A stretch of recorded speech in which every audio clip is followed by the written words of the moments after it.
Sir Arnel, sa ganyan po sitwasyon, itong particular na pangyayari po kaninyo August 14, no, yung napilitan pong magtapon na lang ng gulay, kailan po papasok diyan yung sagip-saka na na batas natin? Actually, Manong Ted, pwedeng pumasok anytime yung sa Gipsaka kasi yung ating mga kasamahan sa lokal na pamahalaan, they can buy anytime so long as, of course, ready yung procurement nila. Kasi dapat very active sila pag mayroong mga ganitong sitwasyon, alam nila na magkakaroon ng problema both sa market at saka sa demand side. So dapat very proactive sila in looking do sa welfare ng kanilang mga constituents. Manong Ted. Opo. Yun ho bang sa GIPSAKA, may kaukulang provision about the budget? Kasi kung LGU dapat ang siyang nagre-rescue by yung pera na pinanggagalingan po ng pambili, LGU fund po ito o meron po bang ditong appropriations o sustento po na nanggagaling halimbawa sa DA?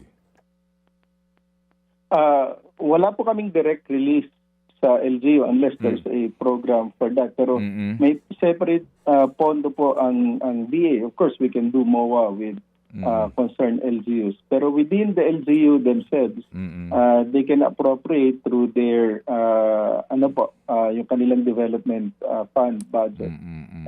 Na pwede pong gamitin dito, Manong. Okay. Opo. Kasi po itong gantong image, as you observe siguro, ASEC, hindi maganda, no? Pag pinanonood mo, parang pinababayaan sila ng gobyerno, ganun po ang datingan dito, na sayang yung pagod ng mga magbubukid, lugi na naman sila.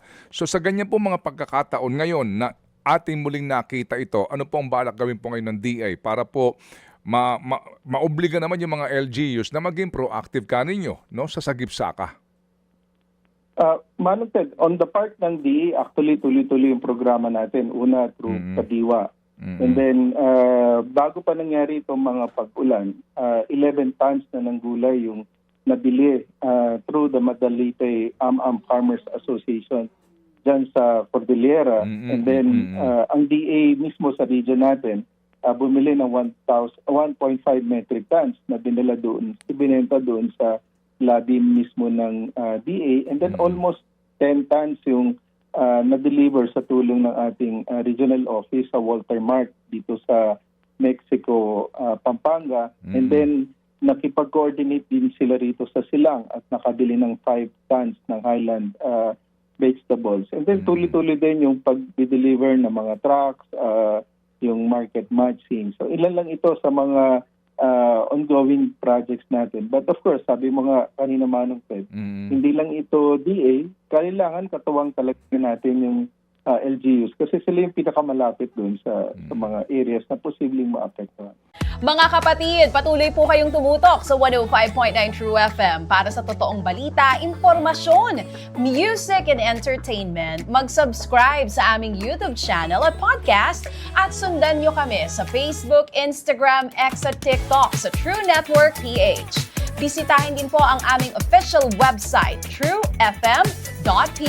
At panoorin din kami sa True TV Signal, Channel 19. Kami po ang 105.9 True FM. Laging true sa'yo, kapatid.